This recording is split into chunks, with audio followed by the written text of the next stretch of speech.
রাত্রিবেলায় যে গরুস্থানে কত ঘটনা ঘটে, এমন এমন শব্দ হচ্ছে, বাচ্চা কান্না করতেছে, অথচ জানলা খুলে দেখেন কিচ্ছু নাই। আবার জানলা লাগায় শুইছেন কম্বলের নিচে, আবার দেখতেছেন কান্নার আওয়াজ। আমি যখন মাদ্রাসায় পড়তাম, রাত্রিকালীন সময় যখন খাবার দাবার খেয়ে একসাথে গ্রুপ বেঁধে আমরা গরুস্থানের পাশ দিয়ে আসতাম, কিছু একটা টের পেতাম যে কেউ হয়তো আমাদেরকে ফলো করতেছে। পেছনে তাকায় দেখে আসলে কেউ নাই। মোহতারাম, আমাদের বাড়ি গরুস্থানের পাশে, তো রাত্রিবেলায় গরুস্থান থেকে কেমন যেন শব্দ আসে। সেই সাথে মাঝে মাঝে আমরা জানালা খুললে দেখতে পাই যে সাদা একটা অস্তিত্ব, কখনো গাছের উপরে কখনো গাছের নিচে, মনে হয় যে কাফন পরা আছে, কিন্তু স্পষ্টভাবে চেহারা দেখা যায় না। গরুস্থান থেকে রাত্রিবেলায় এরকম গোংরানো আওয়াজ বা সাদা অস্তিত্বের বিষয়টা, এটা কিভাবে দেখেন এবং এটাকে আসলে ভালো কিছু না খারাপ কিছু? আমরা তো ভয় পাই, জানলা খুলি না। এমত অবস্থায় আমাদের করণীয় কি? খুব ইম্পর্টেন্ট একটা বিষয়। বিশেষ করে রাত্রিবেলায় যে গরুস্থানে কত ঘটনা ঘটে, যাদের বাসাবাড়ি গরুস্থানের পাশে হয়তো বা মাঝে মাঝে টের পান, অনেকে টের পান না। গ্রাম অঞ্চলে বেশি দেখা যায়। এমন এমন শব্দ হচ্ছে, বাচ্চা কান্না করতেছে, এরকম শব্দ, অথচ জানলা খুলে দেখেন কিচ্ছু নাই। আবার জানলা লাগায় শুইছেন কম্বলের নিচে, আবার দেখতেছেন কান্নার আওয়াজ। এমনটা হয়। আমি যখন মাদ্রাসায় পড়তাম ছোটবেলায়, হিফজখানায় পাশে গরুস্থান ছিল। তো পাশে গরুস্থান বলতে একই মহল্লায় আর কি। রাত্রিকালীন সময় যখন খাবার দাবার খেয়ে একসাথে গ্রুপ বেঁধে আমরা গরুস্থানের পাশ দিয়ে আসতাম, কিছু একটা টের পেতাম যে কেউ হয়তো আমাদেরকে ফলো করতেছে। পেছনে তাকায় দেখে আসলে কেউ নাই। তো ছোটবেলায় মারাত্মক ভয় পাইতাম, পরে যাওয়া বন্ধ করে দিয়েছিলাম। রাত্রিকালীন সময়ে গরুস্থানে অনেকে অনেকভাবে ব্যাখ্যা করে থাকেন বাংলাদেশে। আসলে রাসূল আকরাম সাল্লাল্লাহু আলাইহি ওয়াসাল্লামের হাদিসগুলো বিবেচনা করলে আপনি দেখবেন যে কবরে আযাব এটা সত্য, আপনি দেখবেন কবরের জিন্দেগি এটা সত্য। কিন্তু কবরের মধ্যে লাশ সবসময় কিন্তু থাকে না। কখনো লাশ পচে যায়, মাটি খেয়ে ফেলে, হাড়গোড় পড়ে থাকে। জিনদের প্রধান খাবার কিন্তু হাড়গোড় এবং জিন জাতি।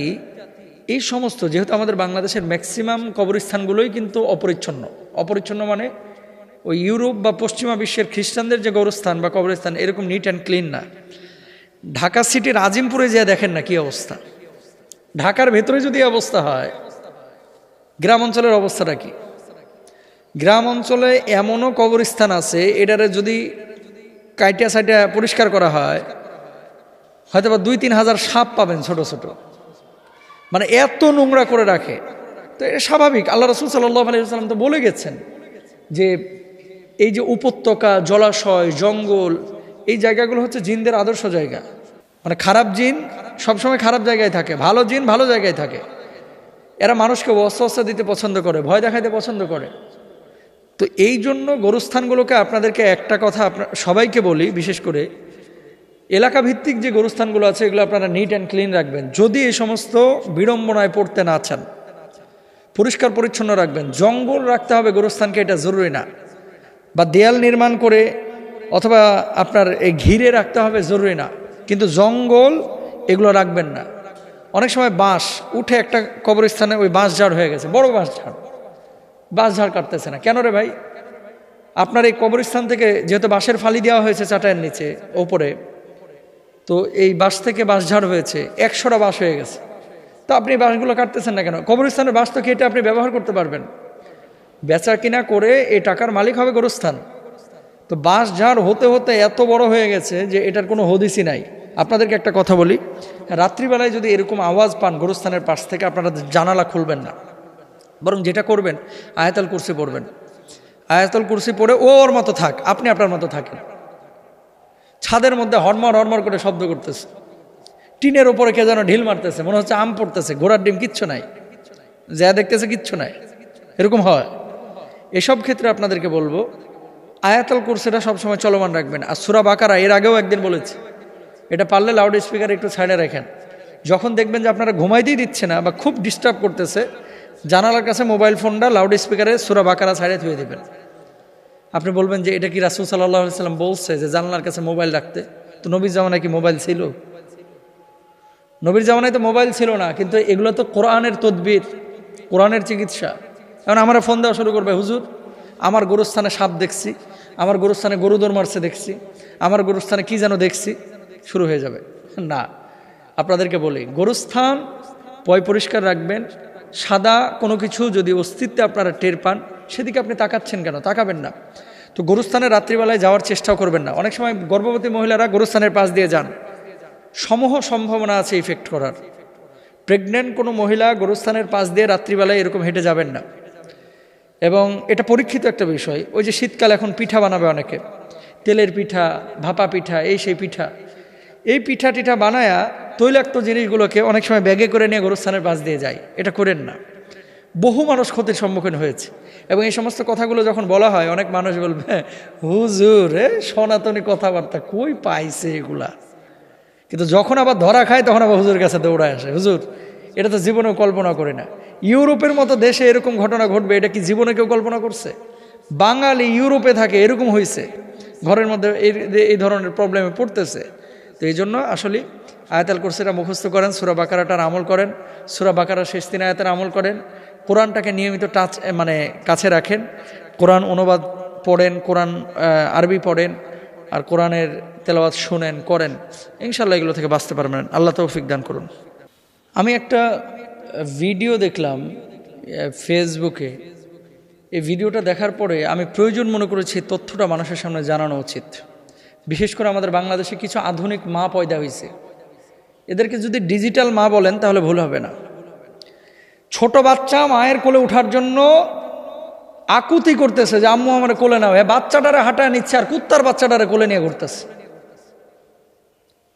এমন ঘটনা বাংলাদেশেও কিন্তু এখন ঘটছে, যেখানে আল্লাহ রাসূল সাল্লাল্লাহু আলাইহি ওয়াসাল্লাম বলছেন যে ওই ঘরের মধ্যে ফেরেশতা প্রবেশ করে না, ফিহি কালবুন, যার মধ্যে কুকুর আছে, আও তাসাউইর, অথবা ছবি আছে, সেই ঘরের মধ্যে রহমতের ফেরেশতা প্রবেশ করে না। তো ঘরে নাই, একবারে জামাইয়ের মতো কোলে করে নিয়ে ঘুরতেছে এখনকার মহিলারা, অনেকে কুত্তাকে। এবং এটা একটা ফ্যাশন হয়ে গেছে। প্যান্ট পরতেছে ছেলেরা, হাফ প্যান্ট, এদিকে টি শার্ট অথবা গেঞ্জি একটা ছোট্ট পরতেছে, কুত্তার গলায় শিকল লাগায় এটা নিয়ে মহল্লায় মহল্লায় ঘুরতেছে। আমার কাছে মনে হয় যে ওটা ছোট কুকুর আর ওটা হচ্ছে বড় কুকুর, দুটোই কুকুর। আশরাফুল মাখলুকাত, আল্লাহ বানাইলো যে মানুষকে সর্বশ্রেষ্ঠ মানুষ হিসেবে। আরে আমি বলতেছি না কুত্তাকে আপনি মারা ফেলবেন, কুকুরের জায়গায় কুকুর থাকবে, আপনি ঘরের মধ্যে নিচ্ছেন কেন? কুকুর তো নাপাক প্রাণী। আমি বলছি না রাস্তাঘাটের সব কুত্তারে পিটিয়ে মারিয়া ফেলান, আমি কিন্তু সেটা বলতে চাচ্ছি না, ভুল বুঝেন না। কুকুর একটা প্রাণী, আল্লাহর সৃষ্টি জীব। কুকুরের জায়গা আল্লাহ তাআলা নির্ধারণ করে দিয়েছে যে একটা কুকুর কোথায় থাকবে। কুকুর থাকবে রাস্তাঘাটে। কুকুর যদি শিকারি বানান তাহলে ভিন্ন কথা, খামারের মধ্যে রাখবেন। যদি শিকারি কুকুর থাকে সে বাড়ি পাহারা দেবে, ঘর পাহারা দেবে। আপনি কুত্তারে টানতে টানতে নিজের বুকের কাছে নিয়ে চলে আসলেন, যেখানে আপনার স্তন পান করার কথা আপনার বাচ্চা, যেখানে মায়ের বুকের সাথে আপনার বাচ্চাটার মানে বুকটা সবসময় লাগা থাকবে ছোট বাচ্চার, তাহলে মায়ের প্রতি ভালোবাসা, মায়া, মমতা সন্তানের তৈরি হবে। সেই বাচ্চাকে বুক থেকে নামিয়ে আপনি রাস্তার উপরে রেখেছেন, আর কুত্তার বাচ্চাটাকে আপনি গলার মধ্যে মিলিয়ে দিয়েছেন, বুকের সাথে মিলিয়ে রাখছেন। আপনি লিখে রাখেন যে এই বাচ্চাটা বড় হয়ে সে আর একটা কুকুর নিয়ে ঘুরবে আর আপনারা বৃদ্ধাশ্রমে ফেলে দিবে, আপনার খোঁজ খবর রাখবে না। এত সোজা না। ইউরোপিয়ানদের জীবন দেখে কি আপনারা এখনো টের পাচ্ছেন না? হ্যাঁ, ইউরোপের রাস্তাঘাট সুন্দর, পশ্চিমা বিশ্বের উন্নত দেশ, তাদের চিকিৎসা ব্যবস্থা ভালো, তাদের খাবার দাবার ভালো, আমাদের চাইতে ফ্রেশ, প্রতারণা নাই, ভণ্ডামি নাই। কিন্তু পারিবারিক অবস্থা বাপ বাপের মতো, ছেলে ছেলের মতো, মেয়ে মেয়ের মতো, জামাই ঠিক নাই, বউ ঠিক নাই, স্বামী ঠিক নাই, মা ঠিক নাই, বাপ ঠিক নাই, যে যেমনে পারতেছে সেইভাবে চলতেছে। জামাইয়ের মূল্য তো দেয় না, স্ত্রীর মূল্য তো দেয় না, বরং এদের বাড়িতে এদের জামাই আর এদের বউ হচ্ছে এদের কুকুরগুলা। এক একটা কুকুরের দাম জানেন এগুলার?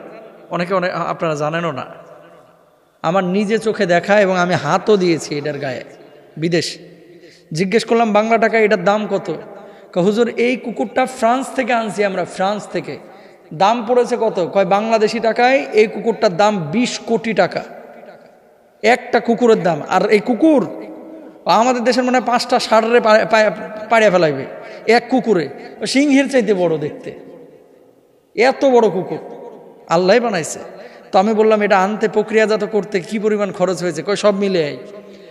কয় মানুষ যখন বিদেশে যায় তখন তো করোনা টেস্ট লাগে, এই লাগে সেই লাগে, আর এই কুত্তাকে ফ্রান্স থেকে আনতে রাষ্ট্রীয় অনুমোদন লাগছে, ল্যাবে ওর ব্লাড টেস্ট করা লাগছে, ওই ব্লাড নিয়ে আবার জার্মানিতে নিয়ে যাইতে হয়েছে। ও জার্মানিতে এর ভিতরে কোনো ভাইরাস আছে কিনা, এর স্কিন কোনো সমস্যা আছে কিনা, পশমের মধ্যে কোনো জীবাণু আছে কিনা, নাকের ফোঁটার মধ্যে জীবাণু আছে কিনা, ল্যাঞ্জার নিচে কোনো জীবাণু আছে কিনা সব স্যাম্পল নিয়ে জার্মানিতে পরীক্ষা নিরীক্ষা করা হয়েছে। তারপরে কুকুরটারে জার্মানি থেকে এই দেশে পাঠানো হয়েছে। কোন দেশ? বাংলাদেশের কথা বলছি না, মিডিল ইস্টের একটা দেশের কথা বলতেছে। ওখানে নিয়ে এসেছে এবং এই কুত্তাকে এতটাই সম্মান জানানো হয়েছে যে এই কুত্তা যখন ওই দেশে ঢুকেছে, ওই দেশের বাদশাহ শুনছে যে ফ্রান্স থেকে এই মহামান্য কুত্তাটি আইছে, তখন ওনার রাষ্ট্রীয় ভবনে আমন্ত্রণ জানানো হয়েছে যে কুত্তাটারে নিয়ে এসেন, কুত্তাটারে আমি একটু আদর করব। বাদশাহ কুত্তারা আদর করছে, বাদশাহ কুত্তারা আদর করছে। দেখেন, কুকুর নিয়ে আমাদের কোনো অভিযোগ নাই, এটা আল্লাহর সৃষ্টি জীব। কিন্তু আমার অভিযোগ, যেখানে কোথায় যাচ্ছি আমরা? আপনি জানেন না, গুলশান বনানীতে অনেক বাড়ির আমাদের কাছে প্রশ্ন আসে, তো আমরা জানি একটা কুকুরের জন্য, পালিত কুকুরের জন্য প্রতি মাসে 50,000, 60,000, 1 লাখ, 1.5 লক্ষ টাকা পর্যন্ত তারা বাজেট রাখে।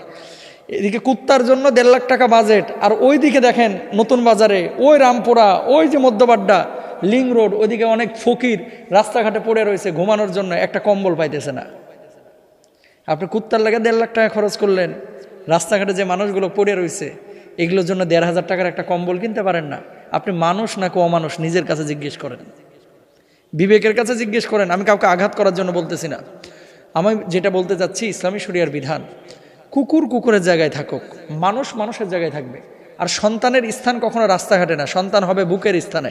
ছোট বাচ্চা বুকের জায়গায় যদি কুকুর উঠে, তাহলে ওই সন্তানের জায়গায় আপনি কুকুরকে উঠাইলেন। কুকুর আপনারা ভাত কাপড় দেবে না, কুকুর আপনাকে দেখবে না, কুকুর বরঞ্চ আপনাকে ওই কুকুরের মতো আচরণ করবে।